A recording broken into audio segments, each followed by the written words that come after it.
Hello student. कल हमने स्रोत पढ़े थे। कल मैंने संविधान सभा के बारे में टॉपिक कंप्लीट किया था और उसके बाद थर्ड टॉपिक स्टार्ट किया था मैंने, भारतीय संविधान के स्रोत। तो उसमें मैंने 35 के अधिनियम के स्रोत बताए थे और ब्रिटिश संविधान के स्रोत बताए थे। यहाँ तक हुआ था।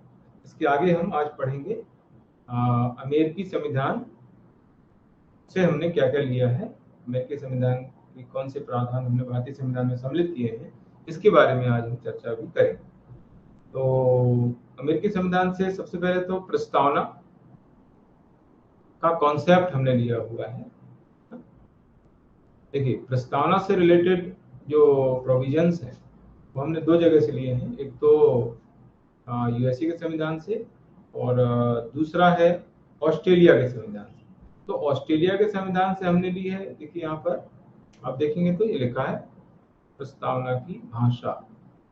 प्रस्तावना की भाषा हमने ऑस्ट्रेलिया के संविधान से लिया हुआ है और प्रस्तावना की अवधारणा, प्रस्तावना का जो कॉन्सेप्ट है वो हमने यूएसए के संविधान से लिया हुआ है। इसके बाद मौलिक अधिकार,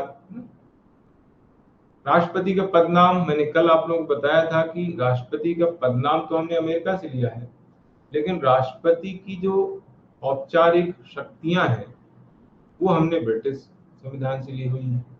उसका कारण भी मैंने बताया था ना। उसका कारण है कि भारत में ब्रिटिश अनुरूप संसदीय शासन प्रणाली को अपनाया गया है, जिसमें जो राष्ट्रपति होता है वो केवल औपचारिक प्रमुख होता है। राष्ट्रपति केवल औपचारिक प्रमुख होता है और प्रधानमंत्री मंत्रिपरिषद वो वास्तविक प्रमुख होते हैं। तो राष्ट्रपति की जो औपचारिक शक्तियां हैं वो हमने ब्रिटेन के संविधान से ली है, क्योंकि वहां की जैसी, ब्रिटेन की जैसी संसदीय शासन प्रणाली को यहाँ पर अपनाया गया है, जिसमें राष्ट्रपति केवल नाम मात्र का या संवैधानिक या औपचारिक प्रमुख होता है और उसको जो शक्तियां होती है वो औपचारिक होती है। अमेरिका से हमने शक्तियां क्यों नहीं ली, उसके पीछे वजह है अमेरिका की अध्यक्षात्मक प्रणाली। अमेरिका में अध्यक्षात्मक प्रणाली प्रचलित है, इसलिए हमने जो है वहां से ये व्यवस्था नहीं ली है। और इस व्यवस्था के अंतर्गत अमेरिका का जो राष्ट्रपति होता है वो सबसे पावरफुल होता है, वास्तविक प्रमुख होता है। तो प्रणाली के कारण अमेरिका में अध्यक्षात्मक प्रणाली प्रचलित है, जिसमें अमेरिका का राष्ट्रपति वास्तविक प्रमुख होता है, इसलिए हमने वहां से ये व्यवस्था नहीं ली है, यानी उसकी राष्ट्रपति की शक्तियां नहीं ली हैं, क्योंकि वहां पर अध्यक्षात्मक प्रणाली प्रचलित है। हमारे यहाँ अध्यक्षात्मक प्रणाली प्रचलित नहीं है। हमारे यहाँ ब्रिटेन की तरह संसदीय प्रणाली का प्रचलन है, इसलिए हमने ब्रिटेन की जैसी व्यवस्था को लिया है। जैसे ब्रिटेन का सम्राट जो होता है वो केवल नामात्र का प्रमुख होता है, उसके पास जो शक्तियां होती हैं औपचारिक होती हैं ब्रिटिश सम्राट की, वैसे हमारे यहाँ पर राष्ट्रपति की जो शक्तियां हो केवल औपचारिक होती हैं, वास्तविक शक्तियां प्रधानमंत्री उसकी मंत्रिपरिषद में निहित होती हैं। तो ये है राष्ट्रपति का पदनाम। राष्ट्रपति को हटाने की जो प्रक्रिया, महाभियोग प्रक्रिया, ये भी हमने यूएसए से ली हुई है। उपराष्ट्रपति का पद ये वहीं का है ना। न्यायिक व्यवस्था पूरी पूरी अमेरिका से हमने ली हुई है। न्यायिक समीक्षा, जुडिशियल रिव्यू, ये व्यवस्था अमेरिका की है। विधि का समान संरक्षण, ये विधि के समक्ष समानता, जिसको ब्रिटेन में विधि का शासन कहा जाता है, और विधि का समान संरक्षण, ये दो व्यवस्थाएं हमने अलग अलग जगह से ली हुई हैं, लेकिन भारतीय संविधान में एक जगह ही इनको सम्मिलित किया गया है और वो है आर्टिकल 14 और इसका भी आर्टिकल 14। दोनों के लिए एक ही आर्टिकल है। विधि के समक्ष समानता तथा विधि का समान संरक्षण। विधि के समक्ष समानता यानी विधि का शासन ब्रिटेन के संविधान से लिया हुआ है और विधि का समान संरक्षण हमने लिया हुआ है यूएसए के संविधान से। इसका डिटेल हम आगे पढ़ेंगे। मौलिक अधिकारों के अंतर्गत ये दोनों प्रावधान आते हैं। वित्तीयपात भी यूएसए से है। इसके आगे है कनाडा का संविधान। कनाडा के संविधान से हमने सशक्त केंद्र संबंधी संघात्मक व्यवस्था ली हुई है ना। संघीय प्रणाली जैसे मैंने बताया था 35 के अधिनियम से ही है और कनाडा के संविधान से भी है, लेकिन ऐसी संघीय प्रणाली जिसमें केंद्र पावरफुल हो वो हमने ली हुई है कनाडा के संविधान से। और इसी से जुड़ा हुआ एक पॉइंट है राज्यपाल की केंद्र द्वारा नियुक्ति। राज्यपाल की केंद्र द्वारा जो नियुक्ति होगी इससे जो है केंद्र पावरफुल हो जाएगा और केंद्र राज्यों पर आसानी से नियंत्रण रख पाएगा। तो इसलिए राज्यपाल की जो केंद्र द्वारा नियुक्ति का प्रावधान है वो हमने कनाडा के संविधान से लिया हुआ है। देखिए, राज्यपाल के संबंध में जब संविधान सभा में चर्चा हो रही थी तो दो बातें सामने आई थी। एक, राज्यपाल संबंधी कनाडा का मॉडल या राज्यपाल संबंधी अमेरिका का मॉडल। कनाडा का मॉडल यानी नियुक्त किया गया राज्यपाल और अमेरिका का मॉडल मतलब निर्वाचित राज्यपाल। तो हमने निर्वाचित राज्यपाल को ना लेकर के नियुक्त किए गए राज्यपाल यानी कनाडा की मॉडल को अपनाया हुआ है। और इसका रीजन ये है कि केंद्र का राज्यों पर प्रभावी नियंत्रण हो सके, है ना, और केंद्र पावरफुल हो सके। इसके लिए जो है राज्यपाल की केंद्र द्वारा नियुक्ति का प्रावधान किया गया है। एक प्रावधान राज्यपाल के संबंध में 1935 के अधिनियम में भी है। यह है राज्यपाल का कार्यकाल जो 5 वर्ष होता है। तो राज्यपाल के कार्यकाल का प्रावधान 35 के अधिनियम से लिया है और राज्यपाल की केंद्र द्वारा नियुक्ति ये कनाडा के संविधान से हमने लिया हुआ है। इस तरीके से आपको समझना है। केंद्र तथा राज्यों के मध्य शक्तियों का विभाजन, ये दो जगह से ये प्रावधान लिया हुआ है। कल मैंने बताया था 35 के अधिनियम से भी है और कनाडा के संविधान से भी है। 35 के अधिनियम से हमने 3 सूचियां ली हैं, संघ सूची, राष्ट्र सूची, समवर्ती सूची। और एक चीज कनाडा के संविधान से ली है, वो है अवशिष्ट शक्तियां केंद्र को प्रदान करना। आर्टिकल 248 में इसका जिक्र किया गया है। 3 सूचियों के अलावा जो सब्जेक्ट होते हैं जिनको 3 सूचियों में हम नहीं रख सकते हैं, उनको जो है अवशिष्ट शक्तियों के अंतर्गत रख दिया जाता है, जिसका उल्लेख आर्टिकल 248 में किया गया है। और इनके संबंध में विधि बनाने का अधिकार संसद को है। ये व्यवस्था हमने कनाडा के संविधान से ली है। इससे भी केंद्र पावरफुल हो रहा है। तो केंद्र पावरफुल की जो व्यवस्था है, केंद्र के पावरफुल होने की जो व्यवस्था है, वो हमने कनाडा के संविधान से ली है। तो इस तरीके से ये हो जाता है। इसके बाद आयरलैंड के संविधान से हमने 2-3 चीजें ली हुई हैं। एक तो राज्य की नीति निर्देशक सिद्धांत, ये हमने यहाँ से लिया हुआ है डीपीएसपी। ये क्वेश्चन भी काफी पहले पूछा गया है डीपीएससी प्री में। आयरलैंड ने ये व्यवस्था स्पेन से ली थी और हमने ये व्यवस्था आयरलैंड से ले ली। आयरलैंड ने कहीं और से चुराई और हमने वहां से चुरा ली। उसको कहते हैं चोर के घर में चोरी, है ना। तो वो इस तरह से है। तो आयरलैंड से हमने लिया है। आयरलैंड से हमने निर्देशक सिद्धांत लिए हैं। राष्ट्रपति का निर्वाचक मंडल भी वहीं का है। राष्ट्रपति के निर्वाचक मंडल में लोकसभा, राज्यसभा तथा राज्यों की विधान सभाओं के निर्वाचित सदस्य सम्मिलित होते हैं, जिसमें दिल्ली पुदुचेरी की विधानसभाएं सम्मिलित कर ली गई हैं।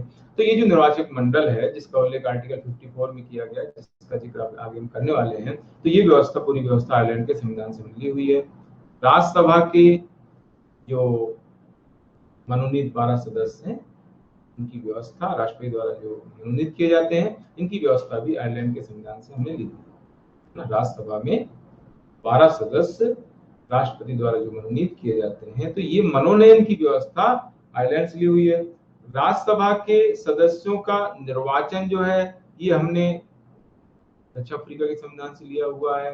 तो इस तरीके से आपको कोरिलेट करके चीजों को पढ़ना है, संबंधित चीजें एक साथ पढ़ लेना है। इसे राज्यसभा से रिलेटेड 2 प्रावधान है, दोनों अलग अलग जगह से हमने ली हुई हैं। मनोनयन का जो प्रावधान है राज्यसभा में, वो आयरलैंड से लिया हुआ है। राज्यसभा में जो सदस्य निर्वाचित होते हैं, उसकी जो व्यवस्था है, उसकी जो पद्धति है, वो दक्षिण अफ्रीका के संविधान से ली हुई है। संविधान संशोधन की जो प्रक्रिया है, वो दक्षिण अफ्रीका के संविधान से ली हुई है। मौलिक कर्तव्य, ये यूएसएसआर यानी पूर्व सोवियत संघ के संविधान से, इसको आज रूस कहते हैं, वहां से ली हुई है। गणतंत्र की व्यवस्था फ्रांस की है। हमने देखिए ब्रिटेन से लोकतंत्र लिया हुआ है। ब्रिटेन में लोकतंत्र और राजतंत्र है और भारत में लोकतंत्र और गणतंत्र है। तो हमने वहां से राजतंत्र नहीं लिया है, केवल लोकतंत्र लिया है। और गणतंत्र की व्यवस्था हमने फ्रांस से ले ली है। अमेरिका से गणतंत्र की व्यवस्था नहीं ली है। अमेरिका में केंद्र के साथ साथ राज्य स्तर पर भी गणतंत्र की व्यवस्था है, क्योंकि वहां पर राज्य में राज्यपाल होता है, वो भी निर्वाचित होता है, राष्ट्रपति निर्वाचित होता ही है। लेकिन हमारे यहाँ केवल केंद्र स्तर पर ही गणतंत्र है, राज्य स्तर पर गणतंत्र नहीं है। यानी राज्य का जो प्रमुख होता है राज्यपाल निर्वाचित नहीं होता है, वो नियुक्त होता है। और इसीलिए हमने गणतंत्र की व्यवस्था अमेरिका से ना लेकर के फ्रांस से ली हुई है। ठीक है, तो ये हो गया। इसके अलावा फ्रांसीसी क्रांति से हमने स्वतंत्रता, समानता तथा बंधुत्व का कॉन्सेप्ट लिया हुआ है। फ्रांस की जो क्रांति थी 1789 में जो हुई थी, उस क्रांति में नारा दिया गया था स्वतंत्रता, समानता तथा बंधुत्व। इसको हमने फ्रांस से ही लिया हुआ है और इसको हमने प्रस्तावना में सम्मिलित कर लिया है। इसका जिक्र हम आगे करने वाले हैं। इसके अलावा ऑस्ट्रेलिया के संविधान से हमने समवर्ती सूची, प्रस्तावना की भाषा, मैंने जैसा कि अभी बताया है, दोनों सदनों का संयुक्त अधिवेशन, राष्ट्रपति द्वारा लोकसभा तथा राज्यसभा दोनों का संयुक्त अधिवेशन बुलाया जाता है। अगर किसी विधेयक को लेकर के विवाद पैदा हो जाता है तो राष्ट्रपति ऐसी स्थिति में संयुक्त अधिवेशन बुलाते हैं। इसका आर्टिकल 108 है, जिसका जिक्र हम आगे करने वाले हैं। तो ये ऑस्ट्रेलिया के संविधान से लिया हुआ है। हाँ, रसिया से जो है एक चीज हमने और ली है, सामाजिक, आर्थिक एवं राजनीतिक न्याय। इसमें मेंशन नहीं है, अभी हम प्रस्तावना पढ़ेंगे तो वहां पर उसका मेंशन होगा। सामाजिक, आर्थिक एवं राजनीतिक न्याय, ये भी रसिया से हमने लिया हुआ है और मौलिक कर्तव्य भी वहां से लिए हुए हैं। फ्रांस से हमने गणतंत्र लिया हुआ है। इसके अलावा स्वतंत्रता, समानता तथा बंधुत्व, जिसका उल्लेख आगे प्रस्तावना में आएगा, तो उसको भी हमने फ्रांस से लिया हुआ है। आपात उपबंध, जैसे मैंने पहले कल बताया था कि आपात उपबंध 35 के अधिनियम से भी हैं और जर्मनी के संविधान से। जर्मनी के संविधान को वीमर का संविधान कहा जाता है, वीमर संविधान कहते हैं। और जर्मनी के संविधान से एक चीज और ली है, राष्ट्रीय आपात के दौरान मौलिक अधिकारों का निलंबन। जब राष्ट्रीय आपात यानी 352 लागू होता है तो मौलिक अधिकार निलंबित हो जाते हैं ना। तो ये जो व्यवस्था है पर्टिकुलर, ये जर्मनी के संविधान से ली है। ज्यादातर व्यवस्थाएं आपात उपबंध संबंधी वो हमने 35 के अधिनियम से लिया हुआ है। इसके बाद आता है विधि द्वारा स्थापित प्रक्रिया। विधि द्वारा स्थापित प्रक्रिया, ये जापान से लिया हुआ है। ये इसका क्वेश्चन एक बार एमपीपीएससी मेंस में पूछा गया। विधि द्वारा स्थापित प्रक्रिया कहाँ से ली गई है, तो ये जापान की व्यवस्था है। इसको भारतीय संविधान के अनुच्छेद 21 में सम्मिलित किया गया है, जिसमें प्राण एवं दैहिक स्वतंत्रता का जिक्र किया गया है। वहां पर इसका जिक्र आता है विधि द्वारा स्थापित प्रक्रिया का। उसमें लिखा हुआ है कि किसी व्यक्ति को विधि द्वारा स्थापित प्रक्रिया के अतिरिक्त उसके प्राण एवं दैहिक स्वतंत्रता से वंचित नहीं किया जाएगा। ये बात 21 आर्टिकल में कही गई है। तो उसमें विधि द्वारा स्थापित प्रक्रिया का उल्लेख आता है। इसका डिटेल हम आगे मौलिक अधिकारों को वहां पर पढ़ेंगे जहां पर इसका जिक्र किया है। तो इस तरीके से ये टॉपिक पूरा हो जाता है मौलिक आपके स्रोत का। इसके बाद आगे जो टॉपिक है संविधान की प्रकृति, ये इतना इंपॉर्टेंट नहीं है, ये मेंस के पर्पज से टॉपिक ज्यादा इंपॉर्टेंट है।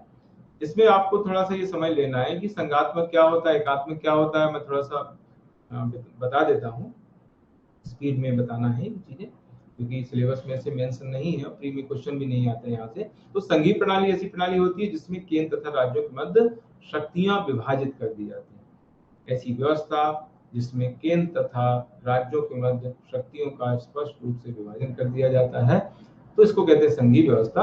एकात्मक व्यवस्था इसका अपोजिट है।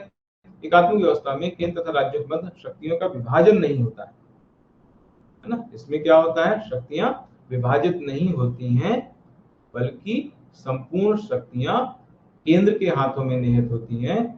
राज्य केवल क्रियान्वयन अभिकरण होते हैं या राज्यों का केवल भौगोलिक अस्तित्व होता है। संघीय प्रणाली में शक्तियां विभाजित होती हैं। ऐसे सिंपल लैंग्वेज में उसको हम याद समझ सकते हैं, है ना। संघीय प्रणाली जो होती है उसमें शक्तियां विभाजित होती हैं, लेकिन एकात्मक जो प्रणाली है उसमें शक्तियां विभाजित नहीं होती हैं। सारी शक्तियां केंद्र के पास होती हैं और राज्य केवल क्रियान्वयन अभिकरण मात्र होते हैं। यानी राज्य जो होते हैं वो केंद्र की जो नीतियां हैं, केंद्र के जो कानून हैं, उनका क्रियान्वयन करते हैं। इसलिए ऐसा कहा जाता है कि राज्यों का केवल भौगोलिक अस्तित्व होता है। तो ये इस तरीके से डेफिनेशन आपको ध्यान रखना है, कहाँ पर संघात्मक व्यवस्था लागू है, कहाँ पर एकात्मक व्यवस्था लागू है। तो यूएसए है, रसिया है, स्विट्जरलैंड है, ऑस्ट्रेलिया है, कनाडा, दक्षिण अफ्रीका, ये इसमें लिखे हुए हैं। और ब्रिटेन की व्यवस्था एकात्मक व्यवस्था कहाँ पर लागू है, तो ब्रिटेन है, फ्रांस है, जर्मनी है ना, जापान है, स्वीडन है, यहाँ पर ये लागू है। भारत में संघात्मक व्यवस्था के लक्षण थोड़ा सा देख लेना है। एक चीज और इसमें इम्पोर्टेंट है कि भारतीय संविधान में कहीं भी फेडरल या संघात्मक या संघीय वर्ड यूज नहीं किया गया। फेडरल या फेडरेशन, संघात्मक या संघीय वर्ड संविधान में यूज नहीं किया गया है। तो उसके स्थान पर यूज क्या किया गया है, तो वो राज्यों का संघ या union of the state word use किया गया है। Union of the states word use किया गया है। उसके फिर रीजन बताए गए। हम ये आर्टिकल जब एक पढ़ेंगे तो वहां पर मैं बताऊंगा, उसके 2 रीजन बताए गए थे। अम्बेडकर जी से पूछा गया था कि हमारे संविधान में फेडरल वर्ड यूज नहीं किया गया, union of the states word use किया गया, तो उसके क्या रीजन है। तो उन्होंने बताया था कि भारतीय संघ राज्यों के आपसी समझौते का परिणाम नहीं है, यानी राज्यों के समझौते से संघ का निर्माण नहीं हुआ है, और राज्यों को संघ से कभी भी अलग होने का अधिकार नहीं। ये 2 तर्क उन्होंने दिए थे, इसीलिए हमने फेडरल वर्ड यूज नहीं किया, union of the states word use किया। तो ये कभी टफ क्वेश्चन आए तो ऐसे पूछ सकता है, हालांकि मेंस के लिए ज्यादा इंपॉर्टेंट है, मेंस में आया भी है। फिर भारतीय संविधान में क्या क्या संघात्मक लक्षण है, उनके बारे में जो है आपको यहाँ पर ध्यान रखना है, कभी क्वेश्चन आ जाए संघात्मक लक्षण क्या क्या है। तो इसमें संविधान की सर्वोच्चता है, लिखित संविधान है, केंद्र तथा राज्यों में शक्तियों का विभाजन है। इसका डिटेल हम 7वीं अनुसूची में भी करने वाले हैं आगे। इसके अंतर्गत 3 सूचियां, संघ सूची, राष्ट्रीय समर्थित सूची है। इसके बाद फिर स्वतंत्र सर्वोच्च न्यायालय है, न्यायिक समीक्षा की व्यवस्था है, राज्यसभा को सदन होना है, कठोर संविधान है, संविधान संशोधन की दूसरी जो प्रक्रिया है, जिसमें संशोधन के लिए संसद के विशेष बहुमत के साथ साथ राज्यों के अनुमोदन की भी जरूरत होती है, कम से कम आधे राज्य के अनुमोदन की जरूरत होती है। फिर अंतर्राज्यीय परिषद है, नीति आयोग की अधिशासी परिषद है, जीएसटी काउंसिल हो गई, राष्ट्रीय एकता परिषद है। तो ये संघात्मक लक्षण इस तरह से आपको याद कर लेना है, ताकि मेंस के लिए ज्यादा इंपॉर्टेंट है। तो फिर एकात्मक लक्षण कौन से, तब देखिए ध्यान रखना है कि संघात्मक लक्षण का जो पर्पज होता है वो है देश की जो लोकतांत्रिक व्यवस्था उसकी स्थापना करना है, और जो एकात्मक लक्षण का जो पर्पज होता है वो देश की एकता, अखंडता, प्रभुत्व को बनाए रखना है ना। लोकतांत्रिक जो मूल्य है, प्रजातांत्रिक जो मूल्य है, उनकी स्थापना करना, ये संघात्मक लक्षण के अंतर्गत आता है। संघात्मक व्यवस्था का उद्देश्य है जबकि देश की एकता, अखंडता, प्रतिरक्षा, सत्ता, संप्रभुता को बनाए रखना, ये जो है एकात्मक लक्षण का उद्देश्य या पर्पज माना जाता है। तो ये कभी इस तरह से क्वेश्चन आप ध्यान रखना है। एकात्मक लक्षण के पॉइंट आपको ध्यान रखना है। भारतीय संविधान जो लिखे थे उसमें एकल संविधान है, एकल नागरिकता है, एकीकृत न्यायपालिका है, केंद्र तथा राज्यों में शक्तियों में जो विभाजन है वो केंद्र के पक्ष में ज्यादा किया गया, यानी केंद्र को पावरफुल बनाया गया, जैसा हमने पढ़ा है, कनाडा से इस व्यवस्था को हमने लिया है। राष्ट्रपति की आपातकालीन शक्तियां हैं, 3 शक्तियां, इसका डिटेल हम आगे पढ़ने वाले हैं। राष्ट्रीय आपात है, वित्तीय आपात है ना, राष्ट्रपति शासन है, 352, 356, 360 है। तो ये जो है सब एकात्मक लक्षण के अंतर्गत आते हैं, क्योंकि इस समय जब ये आपातकालीन शक्तियों का प्रयोग होता है तो केंद्र ज्यादा पावरफुल हो जाता है, राज्यों के अधिकार सीमित हो जाते हैं। इसके बाद संसद को नए राज्य की स्थापना करने का अधिकार है, वर्तमान राज्य के नाम से सीमा में परिवर्तन का अधिकार है ना, ये संसद को अधिकार दिया गया है। लचीला संविधान, लचीला संविधान का मतलब है कि संसद ही जो है संशोधन कर लेती है। कुछ ऐसे उपबंध है संविधान में जिनका संशोधन केवल संसद ही करती है, उसमें राज्यों का अनुमोदन जरूरी नहीं होता है, इसलिए उसको हम कहते हैं लचीला संविधान। और लचीला संविधान जो होता है वो एकात्मक लक्षण, कठोर संविधान संघात्मक लक्षण। लचीला हम इसको क्यों कह रहे हैं, क्योंकि इसमें आसानी से अमेंडमेंट हो रहा है, राज्यों के बिना अनुमोदन के अमेंडमेंट हो रहा है, बहुत इजी तरीके से हो रहा है, इसलिए उसको बोल दिया लचीला। एकात्मक क्यों है, क्योंकि इसमें राज्यों से पूछा नहीं जा रहा है, बिना राज्यों से पूछे ये अमेंडमेंट हो रहा है, इसलिए एकात्मक लक्षण है। आपको ये चीज समझनी है कि जहां पर राज्यों का इंपॉर्टेंस हो केंद्र के साथ साथ, वो संघात्मक।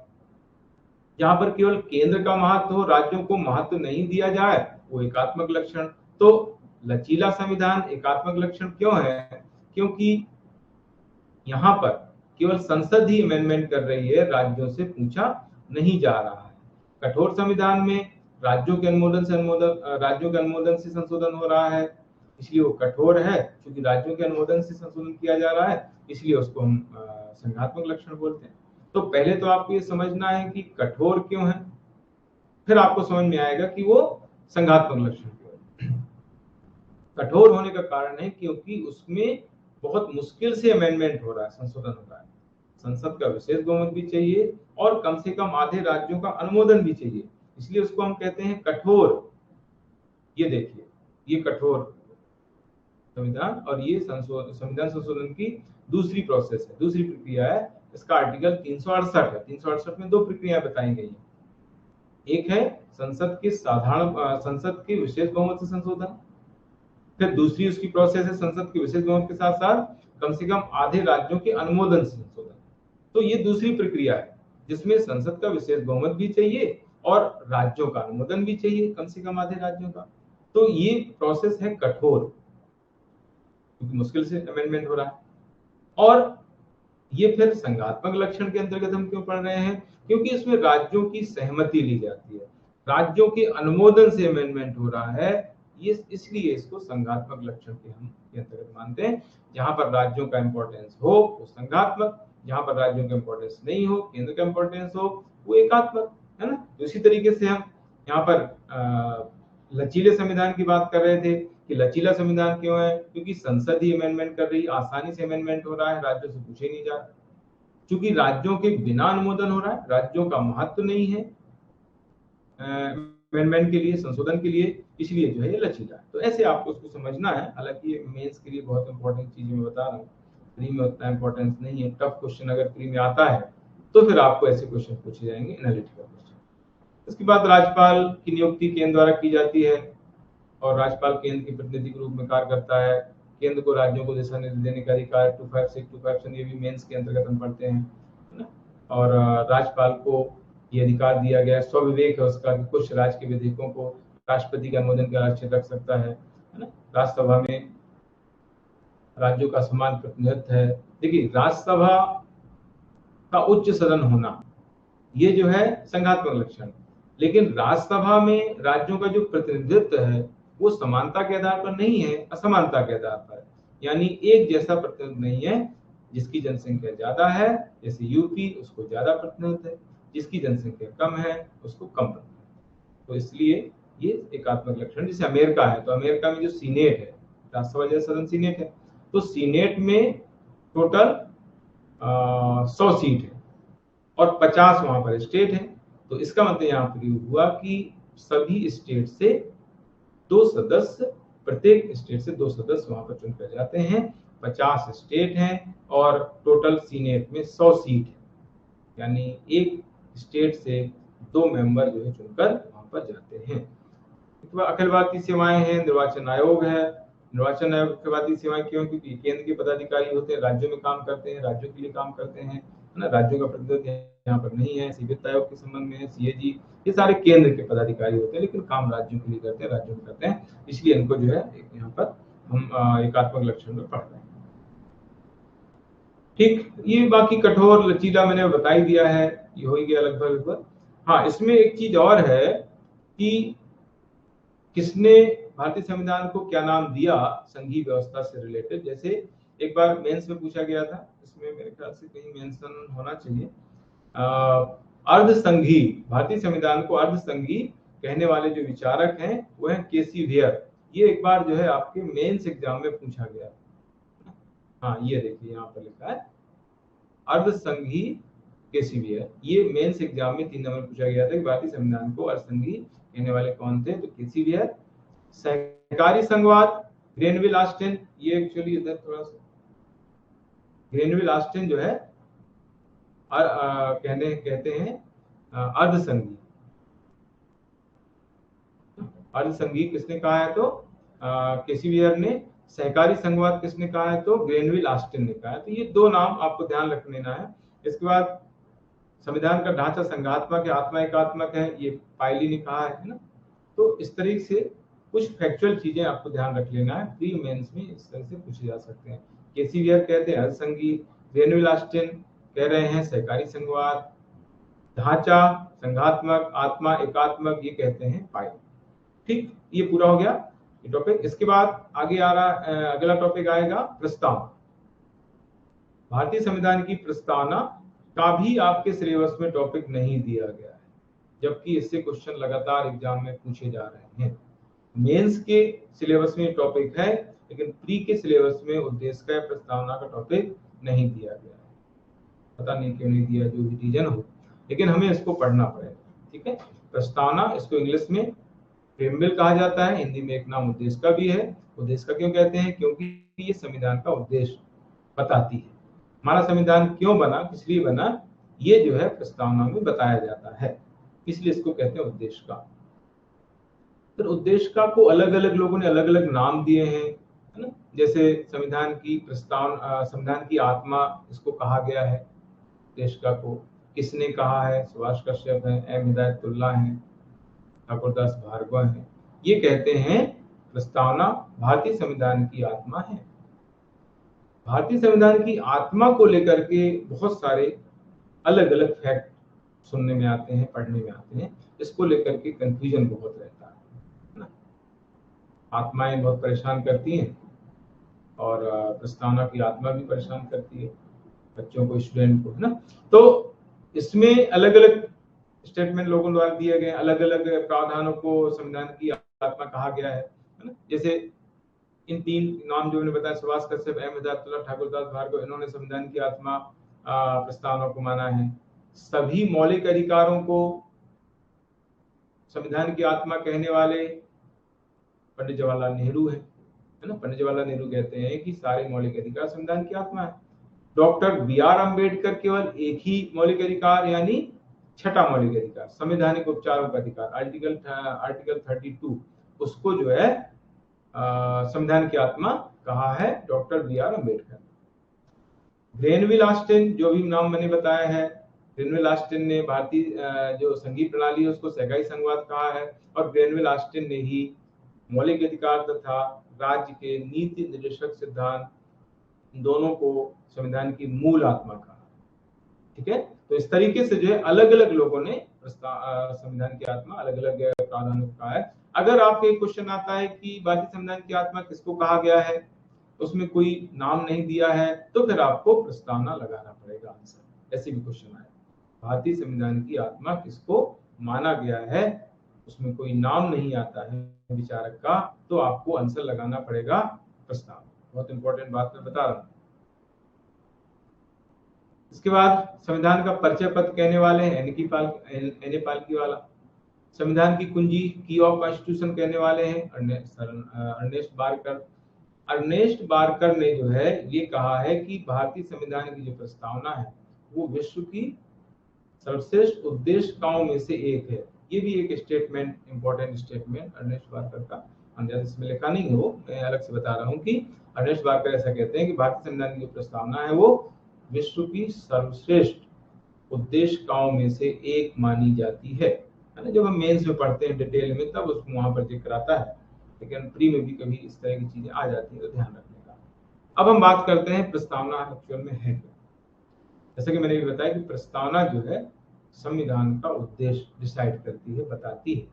इससे हमें पता चलता है कि हमारा संविधान क्यों बनाया गया और हमारे संविधान में किस तरह की शासन व्यवस्था स्थापित की गई है, हमारे संविधान में नागरिकों को किस तरह की अधिकार, किस तरह की स्वतंत्रताएं दी गई हैं। तो ये सारी चीजें प्रस्तावना से हमें पता चलता है। यहाँ से क्वेश्चन जो बनते हैं वो पहले ही क्वेश्चन बनते थे कि प्रस्तावना में अमेंडमेंट किस एक्ट के तहत किया गया है ना। प्रस्तावना में संशोधन किया गया, एक ही बार हुआ है, वो किस संविधान संशोधन के तहत किया गया, उसमें कौन कौन से वर्ड जोड़े गए उस अमेंडमेंट एक्ट के तहत, है ना। ये ज्यादातर क्वेश्चन आया है। प्रस्तावना में कौन सा वर्ड उल्लिखित है, कौन सा वर्ड उल्लिखित नहीं है, इस तरह के क्वेश्चन आए हुए हैं। फिर प्रस्तावना में जो वर्ड उल्लिखित है उनका मीनिंग कभी कभी पूछ लेते हैं, ज्यादा टफ क्वेश्चन अगर पूछा जाता है तो ऐसे क्वेश्चन इसमें आए हैं। इसके अलावा काफी टफ क्वेश्चन अगर पूछा जाए, जैसे यूपीपीसीएस में एक बार पूछा गया था कि प्रस्तावना में कितने प्रकार के न्याय हैं, कितने प्रकार की स्वतंत्रताएं हैं, कितने प्रकार की समता है, कितने प्रकार की वरीयता है। इस तरह का क्वेश्चन एक बार यूपीपीसीएस में एनालिटिकल क्वेश्चन आया था। तो ऐसे क्वेश्चंस को सॉल्व करने के लिए सबसे अच्छा तरीका ये है कि उसको आप याद करें। बिना प्रस्तावना याद किए आप इस तरह के एनालिटिकल क्वेश्चन सॉल्व नहीं कर सकते। एक बार तो बहुत बच्चों जैसा क्वेश्चन आया था कि हम भारत के लोग का जिक्र कहाँ पर मिलता है, अभी 2-3 साल पहले एमपीपीएससी प्री में आया था। एक बार क्वेश्चन आया था कि प्रस्तावना में किस किस वर्ड का उल्लेख नहीं किया गया है। उसमें लोकतांत्रिक की जगह वर्ड यूज किया गया था लोक कल्याणकारी, बाकी तो यही वर्ड थे, संपूर्ण संपन्न, समाजवादी, पंथनिरपेक्ष वर्ड थे, और एक वर्ड उसमें लोक कल्याणकारी दिया हुआ था जो नहीं उल्लिखित है। लोक कल्याणकारी की जगह लोकतांत्रिक वर्ड इसमें उल्लिखित किया गया है। तो इस तरीके से जो है प्रस्तावना से संबंधित क्वेश्चन पूछे गए हैं। जैसा मैंने अभी बताया कि अभी ये जो नया सिलेबस है प्रस्तावना का मेंशन नहीं है, लेकिन फिर भी एग्जाम में पूछी जा सकती है, इसलिए हमें पढ़ना पड़ेगा। प्रस्तावना के बारे में ये विवाद रहा है कि प्रस्तावना संविधान का अंग है या नहीं, इसको लेकर के विवाद चला रहा है, क्योंकि मूल संविधान में इसका कहीं भी मेंशन नहीं था कि प्रस्तावना संविधान का अंग है या नहीं है। इसमें संशोधन हो सकता है, नहीं हो सकता, इसके बारे में मूल संविधान में कोई भी जिक्र नहीं था, मेंशन नहीं। इससे संबंधित दो केस हैं, एक बेरुवरी केस है, बेरुवरी बनाम भारत संघवाद 1960 का केस है। इसमें सुप्रीम कोर्ट ने कहा था कि प्रस्तावना संविधान का अंग नहीं है, चूंकि संविधान का अंग नहीं है तो इसमें अमेंडमेंट भी, संशोधन भी नहीं हो सकता है। बेरुवरी जो है ये पूर्वी बंगाल, जिसको आज बांग्लादेश कहते हैं, उसका एक कोई एरिया था, उसको लेकर कोई विवाद हुआ था, तो उस पर केस चला था, तो उसके संबंध में सुप्रीम कोर्ट ने निर्णय सुनाया था कि प्रस्तावना संविधान का अंग नहीं है। सबसे महत्वपूर्ण जो केस है केशवानंद भारती बनाम केरल राज्यवाद 1973, ये सबसे महत्वपूर्ण जो है केस माना जाता है ना। ये जो केस है सबसे महत्वपूर्ण है। महत्वपूर्ण इसलिए है, दो तीन चीजें इसमें इंपॉर्टेंट हैं। एक तो ये सबसे बिगेस्ट कॉन्स्टिट्यूशन बेंच कही जाती है, सबसे बड़ी संविधान पीठ कही जाती है। 13 सदस्यीय पीठ थी ये, है ना। ये जो पीठ थी 13 सदस्यीय पीठ कही जाती है। इसने जो निर्णय सुनाया था वो निर्णय था वो 7-6 से निर्णय सुनाया गया था ना। 13 सदस्यीय पीठ थी, सबसे बड़ी पीठ संविधान पीठ कही जाती है, और इसमें जो निर्णय आया था वो 7-6 से निर्णय सुनाया गया था। एक इंपॉर्टेंट बात यही है, यहाँ से क्वेश्चन भी बनता है। दूसरा यह है कि इसी संविधान पीठ की द्वारा सुनवाई करते हुए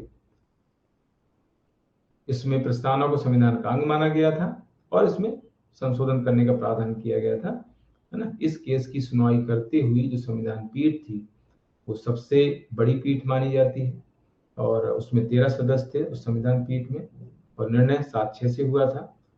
इस पीठ द्वारा जो निर्णय सुनाया गया उसमें प्रस्तावना को संविधान का अंग माना गया और इसमें संशोधन का प्रावधान भी किया गया। इसी केस के तहत सर्वोच्च न्यायालय ने आधारभूत ढांचे की बात कही थी। मूल ढांचे या आधारभूत ढांचे की बात सबसे पहले इसी केस में कही गई थी, तो ये भी एक इंपॉर्टेंट बात है ना। तो यहां से क्वेश्चन कभी बन सकता है। केशवानंद भारती जो है एक ट्रस्ट चलाते थे और उनका कोई विवाद केरल सरकार से हुआ था, जमीन संबंधी विवाद, तो उसको लेकर के ये मामला सुप्रीम कोर्ट गया था। केशवानंद भारती की अभी मेरे ख्याल से 2021 में डेथ भी हुई है, तो कहीं ना कहीं ये जो है इंपॉर्टेंट केस हो गया है, तो इसका क्वेश्चन कहीं ना कहीं पूछ सकते हैं एग्जाम में, तो ध्यान रखना है। तो इस केस के अंतर्गत ही जो है सुप्रीम कोर्ट ने ये कहा था कि प्रस्तावना संविधान का अंग है और उसमें संशोधन कह सकते हैं, यानी जो पुराना डिसीजन था सुप्रीम कोर्ट का उसको यहाँ पर चेंज कर दिया गया था। तो इस डिसीजन के आधार पर ही एकमात्र बार अमेंडमेंट हुआ है प्रस्तावना में, वो था 42nd अमेंडमेंट 1976, और इसके तहत 3 वर्ड प्रस्तावना में जोड़े गए हैं, वो है समाजवादी, पंथनिरपेक्ष और अखंडता। तो यहां से बहुत सारे क्वेश्चन बने हैं कि किस केस में प्रस्तावना को संविधान का अंग बताया गया, किस अमेंडमेंट के तहत इसमें अमेंडमेंट एक्ट के तहत प्रस्तावना में अमेंडमेंट किया गया, उस अमेंडमेंट के तहत कौन से वर्ड जोड़े गए, है ना। तो ये ध्यान रखना है आपको। इसके बाद प्रस्तावना फिर आती है। प्रस्तावना का मूल पाठ आपको पता होना चाहिए, क्योंकि ये आपको प्री में काम आएगा, मेंस में काम आएगा और इंटरव्यू में भी काम आएगा। कभी कभी इंटरव्यू में भी प्रस्तावना पूछ लेते, भैया आप संविधान की प्रस्तावना बताएं, मूल पाठ बताएं, तो आपको याद होना चाहिए। अब याद कैसे होगी, याद करने का ये तरीका है कि बार बार आप रिवीजन करें, है ना। जैसे हम नहा करके हनुमान चालीसा पढ़ते हैं, शिव चालीसा पढ़ते हैं, वैसे प्रस्तावना का जाप करें, है ना। प्रस्तावना रोज पढ़ें, क्योंकि हमारे लिए वही हनुमान चालीसा है। ठीक है, तो इस तरीके से आप जब रोज उसको पढ़ेंगे, रोज उसका मनन करेंगे, जाप करेंगे, तो आपको प्रस्तावना कंठस्थ हो जाएगी, फिर आपको नहीं भूलेगी और आपको आगे काम आएगी हमेशा, है ना। तो प्रस्तावना का मूल पाठ आपको सभी को याद कर लेना बहुत जरूरी है, क्योंकि इसमें क्वेश्चन अगर टफ आ गया, एनालिटिकल आ गया, अंदर से आ गया, तो आप तभी कर पाएंगे जब आपको प्रस्तावना याद हो। तो मैं प्रस्तावना एक बार बता देता हूँ क्या है, फिर हम उसमें जो छोटे छोटे क्वेश्चन, अंदर के क्वेश्चन जो बनते हैं, उस पर हम चर्चा करेंगे। यहाँ से स्टार्ट होती प्रस्तावना। हम भारत के लोग, हम भारत के लोग भारत को संपूर्ण प्रभु संपन्न, समाजवादी, पंथ निरपेक्ष, लोकतांत्रिक गणराज्य बनाने के लिए तथा उसके समस्त नागरिकों को सामाजिक, आर्थिक एवं राजनीतिक न्याय, विचार, अभिव्यक्ति, विश्वास, धर्म एवं उपासना की स्वतंत्रता, प्रतिष्ठा और अवसर की समता प्रदान करने के लिए तथा उन सब में व्यक्ति की गरिमा एवं देश की एकता और अखंडता सुनिश्चित करने वाली बंधुता बढ़ाने के लिए दृढ़ संकल्प होकर अपनी इस संविधान सभा में आज तारीख 26 नवंबर 1949, ब्रैकेट में लिखा रहता है मार्कशीट शुक्ल सप्तमी 2006 विक्रमी ब्रैकेट क्लोज को एतद द्वारा अधिनियमित, अंगीकृत, अधिनियमित तथा आत्मार्पित करते हैं। तो ये पूरी जो है प्रस्तावना ऐसे आपको याद होना चाहिए। तो इसमें जो वर्ड यूज किए गए हैं वो कहाँ कहाँ कैसे कैसे वर्ड यूज, एक तो इनका क्रम आपको पूछ लिया जाता है, इंपॉर्टेंट चीज आपको ध्यान रखना है क्रम, जैसे मैंने यहाँ पर नोट्स में लिख रखा है। तो स्टार्टिंग हम भारत के लोग से होती है, we the people of India, फिर संपूर्ण विरोध संपन्न आता है, एक आध बार इनका क्रम पूछा गया है, संपूर्ण विरोध संपन्न, समाजवादी, पंथ निरपेक्ष, लोकतांत्रिक गणराज्य, इनका क्रम जो है एग्जाम में पूछा गया है। एमपीपीएससी में नहीं पूछा गया, अदर एग्जाम में पूछा गया है। तो हम भारत के लोग से स्टार्ट होती है प्रस्तावना, फिर संपूर्ण विरोध संपन्न है, समाजवादी, पंथ निरपेक्ष, लोकतांत्रिक गणराज्य, ये हो गया। फिर इसके बाद न्याय वर्ड आता है। तो न्याय, कितने प्रकार के न्याय की बात कही गई है? तो 3 प्रकार के न्याय, सामाजिक, आर्थिक एवं राजनीतिक न्याय। यूपीपीसीएस में ये क्वेश्चन आया था, जो मैं बता रहा था कि कितने प्रकार के न्याय। तो 3 प्रकार के न्याय हो गए, सामाजिक, आर्थिक एवं राजनीतिक न्याय। ठीक है, और ये रूसी क्रांति से लिया, मैंने अभी बताया था आप लोगों को। रूसी क्रांति जो हुई थी 1917 में, उसको बोल्शेविक क्रांति भी कहा जाता है। तो वहां पर ये नारा दिया गया था, सामाजिक, आर्थिक एवं राजनीतिक न्याय की प्राप्ति। फिर इसके बाद आता है स्वतंत्रता, है ना। स्वतंत्रता, समानता, बंधुत्व, ये फ्रांसीसी क्रांति का नारा था, 1789 में हुई थी ये क्रांति। स्वतंत्रता कितने प्रकार की है ये आपको यहाँ पर समझना है। तो स्वतंत्रता 5 प्रकार की है, विचार, अभिव्यक्ति, विश्वास, धर्म एवं उपासना की स्वतंत्रता। इसमें लिखा नहीं है, आप सुन लें अच्छे से, याद कर लें इसको। विचार, अभिव्यक्ति, विश्वास, धर्म एवं उपासना की स्वतंत्रता, यानी 5 प्रकार की स्वतंत्रताएं बताई गई, 3 प्रकार के न्याय। फिर समता है, इसके बाद समता आता है। समता, 2 प्रकार की समता है, प्रतिष्ठा तथा अवसर की समता, है ना। उसमें समता वर्ड यूज हुआ है, यहाँ पर समानता लिखा है, इंग्लिश में इक्वलिटी कहते हैं, मतलब एक ही है। प्रतिष्ठा तथा अवसर की समता, यानी 2 प्रकार की समता हो गई। फिर बंधुता है। बंधुता किस तरह की है? 2 तरह की बंधुता, व्यक्ति की गरिमा एवं देश की एकता और अखंडता सुनिश्चित करने वाली बंधुता, है ना। तो इस तरीके से जो है ये वर्ड यहां तक हो जाते हैं। हम भारत के लोग से स्टार्ट होती है, संपूर्ण विरोध संपन्न है, फिर समाजवादी है, पंथ निरपेक्ष है, लोकतांत्रिक है, फिर गणराज्य है। फिर न्याय वर्ड आता है, न्याय 3 प्रकार के हैं, सामाजिक, आर्थिक, राजनीतिक न्याय। फिर स्वतंत्रता वर्ड आता है, 5 प्रकार की स्वतंत्रताएं हैं, विचार, अभिव्यक्ति, विश्वास, धर्म एवं उपासना की स्वतंत्रता। फिर समता वर्ड आता है, प्रतिष्ठा और अवसर की समता। फिर बंधुता वर्ड आता है, यह है व्यक्ति की गरिमा तथा देश की एकता और अखंडता सुनिश्चित करने वाली बंधुता, इस तरह से वर्ड आता है। तो ये है वर्ड, एकता अखंडता हो गई। और फिर लास्ट में जो है इसको अपनाने की तिथि दी गई है 26 नवंबर 1949। ये जो है संविधान को अपनाने की तिथि है।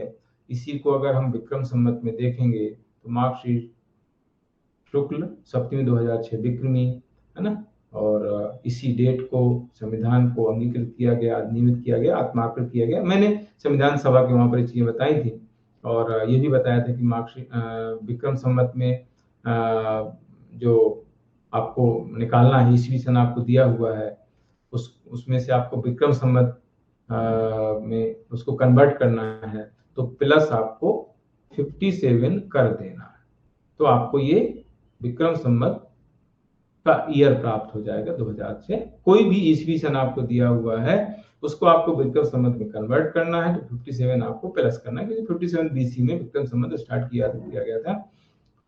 विक्रम संवत दिया, ईस्वी सन में कन्वर्ट करना है तो -57 करना है। ईस्वी सन दिया है उसको शक संवत में कन्वर्ट करना है तो -78 करना है, क्योंकि 78 एडी में जो है शक संवत कुषाण वंश के शासक थे कनिष्क, उन्होंने स्टार्ट किया था। तो इस तरीके से मैंने चीजें वैसे बताई हुई हैं। तो ये वर्ड कौन कौन से वर्ड हैं, किस क्रम में वर्ड हैं, ये सारी चीजें मैंने आप लोगों को बताई हैं। इसके बाद फिर इसमें इसकी वर्ड जो है उनका मीनिंग आपको पूछा जा सकता है। जैसे हम भारत के लोग, सबसे पहला है हम भारत के लोग का एक्चुअल जो मीनिंग है, मूल जो अर्थ है वो है वास्तविक जो सत्ता है वो जनता के पास है ना। वास्तविक सत्ता किसके पास है? जनता के पास है। क्योंकि हम कहते हैं हम भारत के लोग भारत को संपूर्ण प्रभुत्व संपन्न समाजवादी, इस तरह से कहते हैं।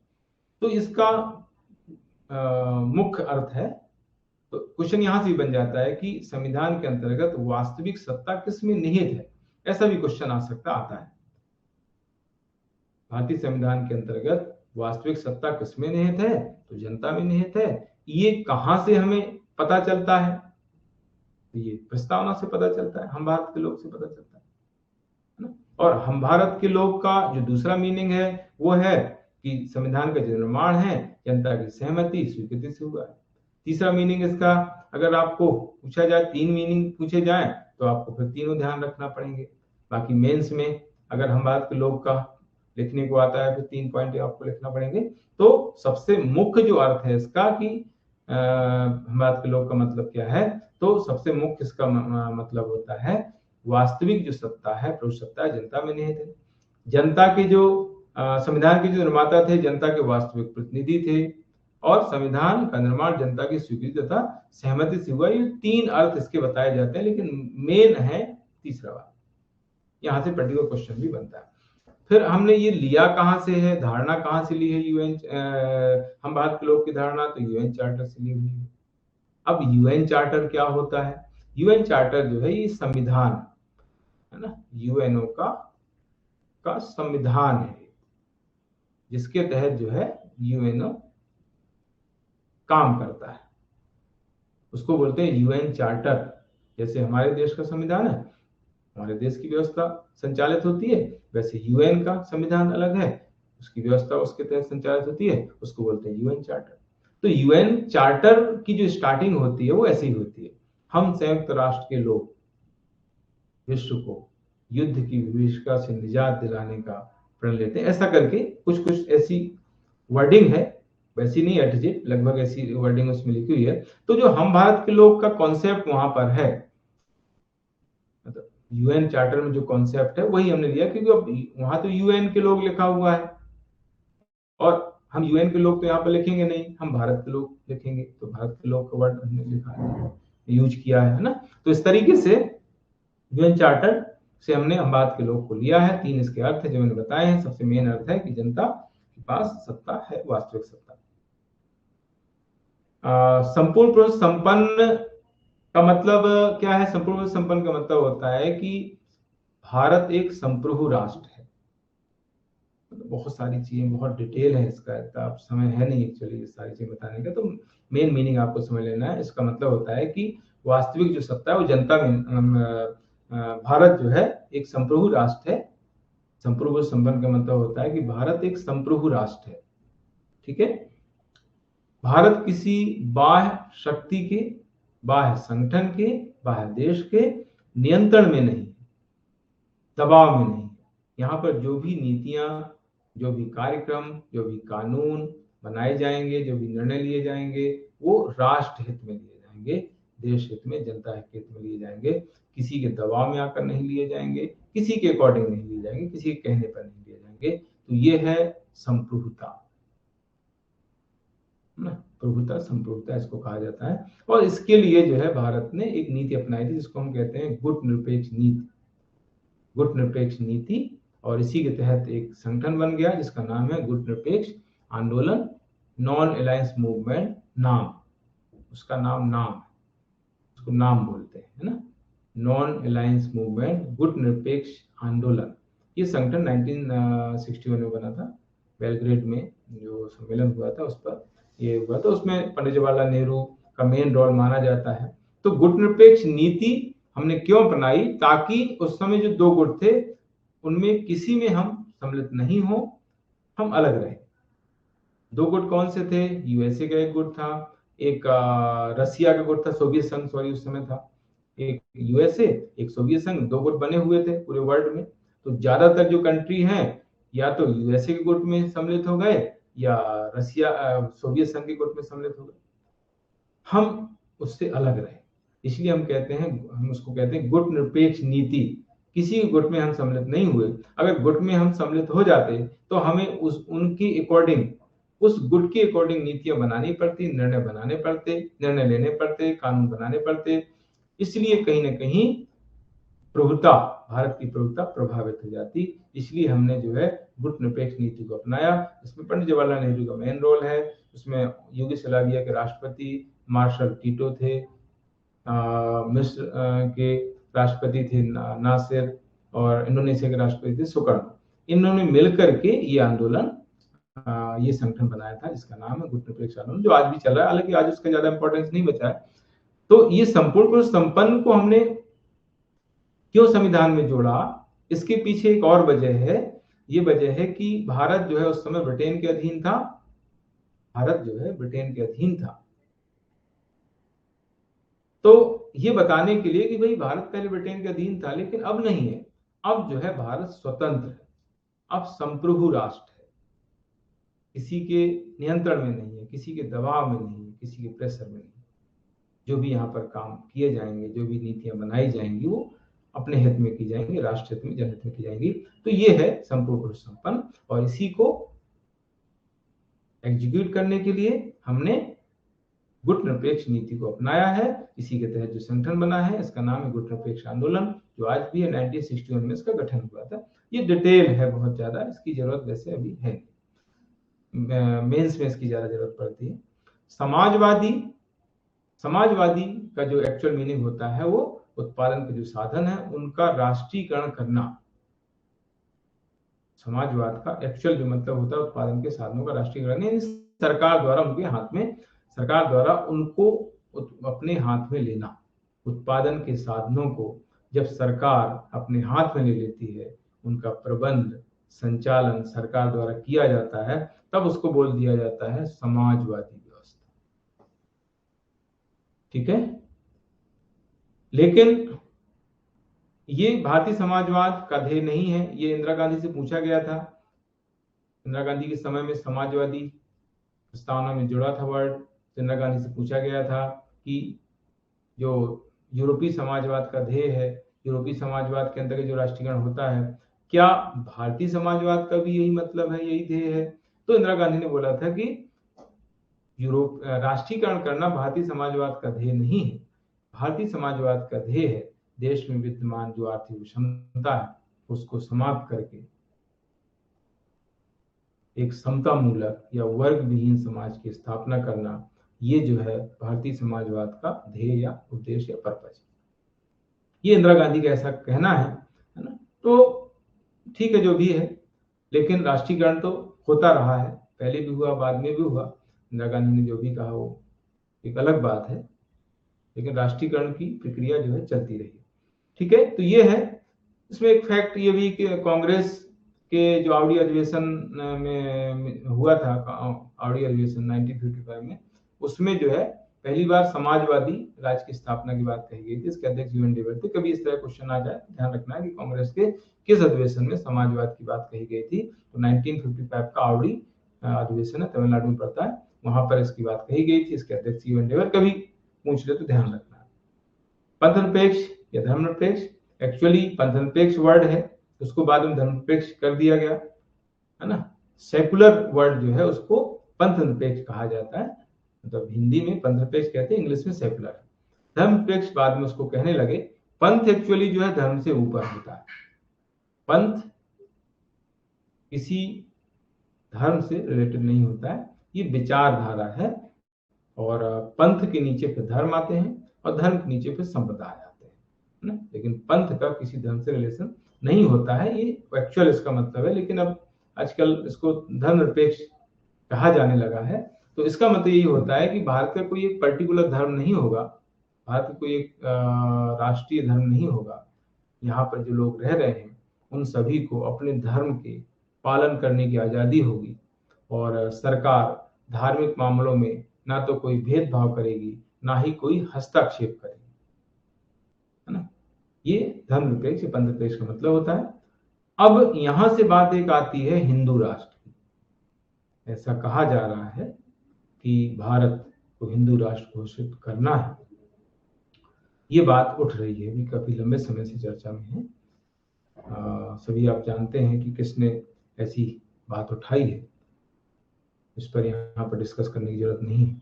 लेकिन बात यहाँ पर यह है कि हिंदू राष्ट्र घोषित कैसे होगा। हिंदू राष्ट्र घोषित करना ठीक है, लेकिन घोषित कैसे होगा, अब जो कह रहे हैं वो बताएंगे कि हिंदू राष्ट्र कैसे। उनसे पूछना चाहिए हिंदू राष्ट्र कैसे घोषित किया जाएगा, क्योंकि इसमें तो वो लिखित नहीं है संविधान में। और सर्वोच्च न्यायालय कह चुका है कि मूल ढांचा चेंज होना नहीं चाहिए। तो मूल ढांचा और धर्मनिरपेक्षता की जगह हिंदू राष्ट्र कर सकते हैं, क्या संभव है? ये विवाद का विषय है, विचार का विषय है। इस पर हमें ज्यादा डिस्कशन करने की जरूरत नहीं है कि कैसे होगा, क्या होगा, है ना। हमारा काम यहाँ पर अलग है, इसलिए हम इस पर ज्यादा चर्चा नहीं करेंगे। लेकिन इतना आसान नहीं है हिंदू राष्ट्र घोषित करना। अच्छी चीज है, हिंदू राष्ट्र घोषित होना चाहिए, हम भी समर्थन करते हैं। लेकिन घोषित कैसे होगा, ये जो है एक विचार का विषय है। ठीक है, तो ये हो गया पंथ। हाँ, इसमें एक दर्शन काम करता है, इस पर हम कल बात करेंगे अभी, है ना, टाइम लग जाएगा, टाइम हो चुका है। तो कल हम बात करेंगे पंथनिरपेक्ष धर्मनिरपेक्ष के दर्शन की। क्या है इसका दर्शन, क्यों इसको अपनाया गया, इसके पीछे क्या लॉजिक है ना। तो उस पर हम कल चर्चा करेंगे। तो आज के लिए इतना ही। सभी को शुभकामनाएं, गुड लक, जय हिंद।